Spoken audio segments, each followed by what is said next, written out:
सोलापूरचे माजी महापौर महेश अण्णा कोटे यांचं आकस्मिक निधन झालेलं आहे. प्रयागराज येथील कुंभमेळ्यात त्यांचं दुःखद निधन झालेलं आहे. दरम्यान त्यांच्या या निधनाची वार्ता कळताच अनेक कार्यकर्त्यांना, त्यांच्या चाहत्यांना, त्यांच्या पदाधिकाऱ्यांना मोठा धक्का बसलेला आहे. दरम्यान महेश अण्णा कोटे यांच्याशी शेवटच्या क्षणी संवाद साधलेले महेश बिरादर आपल्यासोबत आहेत. काय ना तुमचा आणि तुम्ही कधी संवाद साधला होता सांगा. मी गेल्या 20-22 वर्षापासून महेश अण्णांचे एक निष्ठावंत कार्य होता. काँग्रेस काळापासून ते आता राष्ट्रवादी आमदारकी उभारत असल्यापासून मी त्यांचं एकनिष्ठ काम केलेलं आहे. मला खंत काय माहिती का, महेश अण्णा अचानक अशा सगळ्या मला सोडून गेले. एक मोठा आमचा दुःखाचा डोंगर कोसळलाय. कसं बोलाव काय बोलाव ह्या गोष्ट करताना सकाळ कळाल्यापासून मला थरथरपतर झालाय. शोक होताना म्हणजे का, मी अर्धा शॉक मध्ये होतो. मोबाईल बंद ठेवलो, सगळं केलो. मी घरात बसून घरात रडाले. माझे घरचे आले, काय झालं. मला माझं गुरुवारी जे मला राजकारणात चालून आणले होते, मला 2012 काँग्रेसकडनं उमेदवारी देऊन मला लढवण्यासाठी प्रभाग 3 मधून मला काँग्रेसने उमेदवारी दिली. ते माझ्या महेश अण्णा कोटे शिंदे साहेबांनी नेतृत्वाला मी तिथं इलेक्शन लढवलं होतं. पराभूत झालो, पण पराभूत झाल्यावर सुद्धा अण्णा मला कधी घरी बसवलं नाही. तुम्ही समाजसेवा करत जावा, आज ना उद्या तुम्हाला फळ मिळत आहे. पण ग्रामदेव शिवयोगी सिद्धारामेश्वरचा अक्षरशः सोहळा निमित्त एक 500 लोकांचा मी महाप्रसाद महाजेवण ठेवलं होतो फडकुले सभागृहामध्ये. त्या ठिकाणी शिंदे साहेब आदरणीय प्रणिताई खासदार प्रणिताई शिंदे यांच्या उपस्थितीमध्ये अण्णाला पण मी आमंत्रण देण्यासाठी घरी आलतो.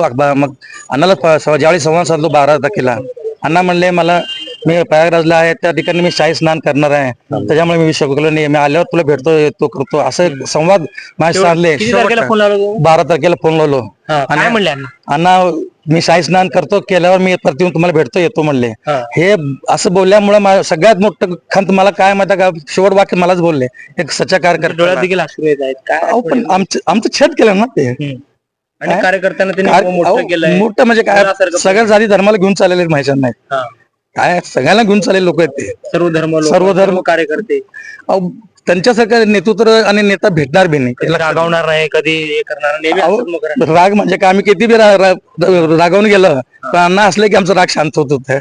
असं त्यांचं व्यक्तिमत्व होतं. लक्षात घ्या, विधानसभेला पराभूत झाले तरी देखील ते लोकांना भेटत होते. आम्हाला म्हणत होते धैर्यराव ठेवा रे, का नसते सोडा, विसरा ते.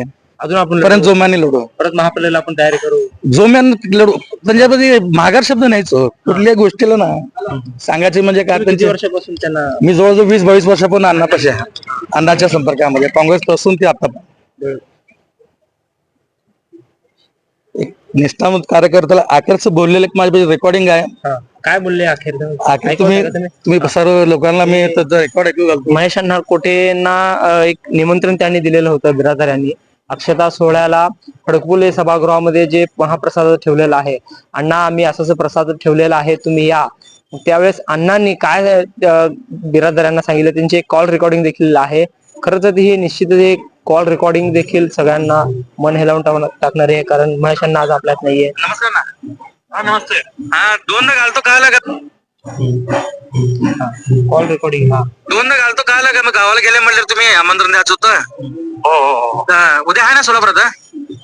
नाही, उद्या पण नाही, परवा दिवशी आहे. अरे बापरे, ते आपलं फडकुले सभागृह आहे ना, तिथे एक 500 लोकांचं महाप्रसाद जेवण ठेवलो. मग तुम्ही उद्या तुम्ही मग शिंदे साहेब अक्षय दिवशी गेल्यावर उद्या ते शाही स्नान असल्यामुळे इथं थांबलो. अरे बापरे, हा प्रयागराजला गेलो का? कुंभमेळ्याला आलो. प्रयागराज. तेच त्यासाठी लावलं होतं फोन ना. महाप्रसाद तुमच्यासाठी ठेवून मग पूजा करून करा म्हणून चालू केलं. म्हणलं तर महेश अण्णा हे कुठल्या एका पक्षाचे नव्हते. सर्व पक्षातील नेते मंडळी असतील, कार्यकर्ते असतील, समाजातील कार्यकर्ते असतील, तळागाळातील लोक असतील, यांच्याशी संपर्क ठेवलेला एक दिलखुलास व्यक्तिमत्व म्हणून महेश अण्णा यांची ओळख होती. आणि आज महेश अण्णा कोटेंचं दुःखद निधनामुळं सर्वांनाच विश्वास देखील बसत नाहीये, कारण शेवटचं तुमचं बोलणं झालेलं आहे. अण्णा प्रयागराज कुंभमेळ्याला आहे म्हटले. बघा, माझ्या सगळ्या एक निष्ठावंत कार्यकर्त्याला शेवट वाक्य बोलले, मी शाही स्नान करून येतो. आता देवाचं काळ बघा, म्हणजे जे लोकांचं प्यार आहे ते देवाने त्याला खेचून घेतलं आमच्या, पण सगळ्यात मोठा ते देवावर सुद्धा आमचा राग आहे. चांगल्या माणसाला काय घेऊन चालले, आणि ते शब्द मला बोलून गेले, ते बी शाही स्नान करतो. हे कसलं माझ्यावर दुःखाचं डोंगर कोसळला असेल, विचार कर. निश्चितच सर्व कार्यकर्त्यांवर दुःखाचा डोंगर कोसळलेला आहे. एक दिलखुलास व्यक्तिमत्व आणि सर्व पक्षीय लोकांशी संबंध ठेवणारा एक दिग्गज नेता सोलापुरातून एक हरपलेला आहे. झहूर साई सोबत अकबर बागवान, लोकप्रधान न्यूज सोलापूर.